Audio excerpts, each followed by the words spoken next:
Ça, c'est beaucoup de choses ensemble, beaucoup d'idées qu'il faut essayer d'abord d'articuler pour voir quelle est la relation. En fait, l'idée commune, le point commun entre ces différents facteurs qui sont mentionnés, c'est le rapport à l'objet et donc le statut de l'objet. Si Lacan dit l'angoisse n'est pas sans objet, ça veut dire que souvent on dit qu'il y a la peur et l'angoisse, en allemand Furcht pour la peur et Angst pour l'angoisse. Traditionnellement on dit qu'on a peur de, mais l'angoisse, c'est pas l'angoisse de. Je dis j'ai peur du chien, mais je ne dis pas j'ai l'angoisse du chien.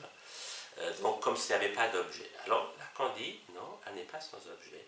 Ce qui veut dire qu'il se propose dans son approche de l'angoisse et surtout dans le séminaire sur l'angoisse de préciser le statut de l'objet. Ça c'est le point essentiel dans le séminaire sur l'angoisse. Quel est le statut de l'objet? Donc l'objet qu'il appelle déjà à ce moment-là l'objet petit a. Et le séminaire sur l'angoisse, c'est un séminaire sur l'objet petit a, qui nous permet de mieux cerner de ce qu'il en est de cet objet. Et cet objet petit a rejoint tout ce que j'ai dit précédemment, à la fois de la coupure et du non représentable, ou du manque, et donc du rapport au désir et à la jouissance, etc. Donc c'est à chaque niveau que cet objet petit a apparaît comme quelque chose de tout à fait original de la pensée lacanienne. Lacan dit que s'il a inventé quelque chose, c'est l'objet petit a.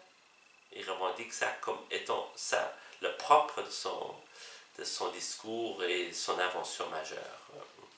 Donc c'est un statut très particulier et donc il se réfère à l'Unheimlich de Freud qui est un texte magnifique. Il dit qu'il est revenu à l'inconscient de Freud à partir du mot d'esprit, à partir du Witz. Ça, il le dit dans le séminaire sur l'angoisse. Et s'il parle de l'angoisse, pour y revenir, il est reparti de l'Unheimlich de Freud, qui commence son texte par une étude étymologique de ce terme heimlich, heimlich, unheimlich, parce qu'il y a tellement d'associations et pour souligner que ce qui nous inquiète le plus, parce qu'unheimlich c'est vraiment ce qui est vraiment inquiétant. Ce qui nous inquiète le plus est souvent ce qui est le plus proche. Et que Heim veut dire le foyer, mais heimlich, ça veut dire c'est une forme de proximité, mais le mot veut dire aussi secret. C'est un secret. C'est quelque chose qu'on cache. Il existe en allemand l'expression heimliche Liebe. Heimliche Liebe, c'est un amour secret qu'on cache. Et donc souvent ce qu'on cache, c'est ce qui est le plus proche. Et qui fait irruption à un moment donné, tout à fait inattendu. Et il dit que c'est représenté de façon extraordinaire par le comte Hoffmann, auquel est consacré tout ce texte. Sandman, l'homme de sable, donc je ne vais pas revenir là-dessus, mais où il s'agit d'une représentation de la castration. Et la castration, c'est perdre les yeux, arracher les yeux. C'est cette notion d'arracher les yeux à l'enfant. Et donc les yeux sont le fil conducteur de ce conte, et donc montre que c'est l'œil qui peut être considéré comme un objet petit a, mais surtout Lacan va beaucoup travailler là-dessus dans l'année suivante, après le séminaire sur l'angoisse, dans le séminaire sur les 4 concepts fondamentaux, où il est question du regard, la différence entre la vue et le regard. Et c'est le regard qui, justement, peut tomber, qui est en question, qui a cette fonction d'objet petit a, c'est-à-dire de quelque chose qui peut être détaché du corps. Donc il fait partie encore du corps, mais qui s'en détache. Et c'est du fait que quelque chose peut en être détaché qu'une fonction peut être érotisée. Le regard, bien sûr, peut être érotisé. C'est quelque chose de fondamental. On a parlé tout à l'heure de l'art, c'est une forme d'érotisation du regard. Comme la musique est une forme d'érotisation de l'ouïe. L'ouïe qui est différent de l'audition. Ce n'est pas seulement la capacité d'entendre, mais il y a une fonction, il y a un objet qui peut s'en détacher et qui devient, voilà, qui devient un objet érotique. Donc,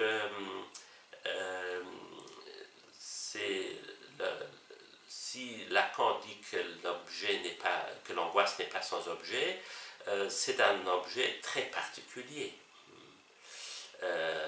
J'ai parlé là du regard et de l'ouïe, mais on peut aussi revenir à des fonctions,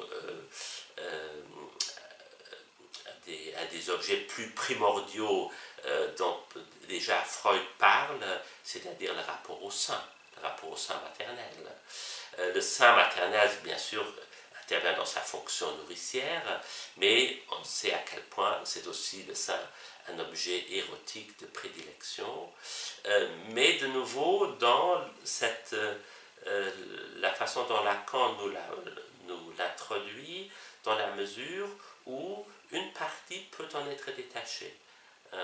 C'est-à-dire que une partie peut en être détachée qui veut dire un objet qui ne fait pas partie de la fonction biologique du sein. De la fonction biologique du sein, l'objet érotique, le sein en tant qu'objet érotique, c'est quelque chose qui s'en détache. Et c'est donc ce qui veut dire que l'érotisation introduit une coupure au niveau du corps. Une coupure qui n'est bien sûr pas visible, qui n'est pas réelle, mais qui est d'autant plus consistante, ou qui n'est pas moins consistante pour autant. Donc, le rapport entre l'angoisse, qui n'est pas sans objet, l'unheimlich, alors, donc l'idée c'est est-ce que ça coupe dans l'idéétique telle que la phénoménologie en parle. Lacan se réfère plutôt à Kant, pas forcément à Husserl, et à l'esthétique transcendantale. L'esthétique transcendantale, chez Kant, est fonction de la Sinnlichkeit. Sinnlichkeit qui veut dire les sens, d'abord, et il dit que les catégories fondamentales de la Sinnlichkeit, qui s'appelle aussi esthétique transcendantale, donc les catégories essentielles sont le temps et l'espace. Et l'objet petit a n'est pas représentable dans le temps et l'espace. C'est pour ça que ça revient très régulièrement chez Lacan. Donc il faut l'avoir à l'esprit que c'est pour montrer que l'objet petit a ne rentre pas dans les catégories de l'esthétique transcendantale, donc n'est pas représentable. Donc ça c'est un point, et donc pour souligner à quel point c'est un objet au statut très particulier. Et donc à partir de ce moment-là, et donc qui ne peut être pensé qu'à partir du corps. Et donc par rapport à ce qui du corps n'est pas représentable. Le terme de Sinnlichkeit en allemand n'est pas seulement de l'ordre des sens, mais aussi de la sensualité. Et sensualité est plutôt de l'ordre de l'érotique. Donc c'est un objet qui est hautement érotique, qui est déterminé érotiquement, et c'est en tant que non représentable qu'une érotisation du corps est possible. Et ce qui est un facteur essentiel de la clinique psychanalytique, l'érotisation du corps. C'est-à-dire que le corps n'est pas malade dans la mesure, on peut vivre dans son corps dans la mesure où on arrive à l'érotiser. C'est-à-dire aussi de se heurter et d'être érotisable dans la mesure où il supporte l'angoisse de la castration. Et Lacan ne dira rien d'autre jusqu'à la fin, du début jusqu'à la fin. À la fin, ça prend une autre tournure quand il dit il n'y a pas de rapport sexuel. Donc c'est une tournure qui est souvent répétée comme une formule qui veut dire que dans le rapport sexuel, dit sexuel, c'est la rencontre de deux manques. Donc en fait, le rapport se produit avec le manque. C'est pas avec l'autre. C'est pas un rapport, mais c'est un rapport au manque. Et dans quelle mesure je supporte ce manque. Alors, si on veut introduire la bande de Möbius, elle introduit encore une autre notion, mais qui est très proche de ce que Freud disait dans l'Unheimlich, à savoir que ce qui est le plus inquiétant est souvent ce qui est le plus proche. C'est-à-dire que ce qui me paraît être le plus étranger est souvent le plus proche. Ou ce que je sens être le plus proche est souvent ce qui est le plus extérieur. La mort de Möbius ne dit rien d'autre que le rapport entre l'extérieur et l'intérieur ne disparaît pas, mais est transformé. C'est pour ça que Lacan dit que le plus intime est souvent extime. Donc c'est un néologisme. Et l'objet petit a, en tant que l'objet de l'intimité, est extime. Et c'est parce qu'il est extime qu'il est intime. Parce qu'il est le plus étranger qu'il est le plus proche. Et aussi qu'il peut être le plus inquiétant. Pour souligner cette particularité du statut de l'objet petit a, qui est le produit de l'angoisse de castration. Et donc, de nouveau, l'angoisse, pas comme quelque chose de négatif, mais comme quelque chose de positif. Donc, la psychanalyse est productrice d'angoisse. Donc, on ne peut pas la recommander à tout le monde.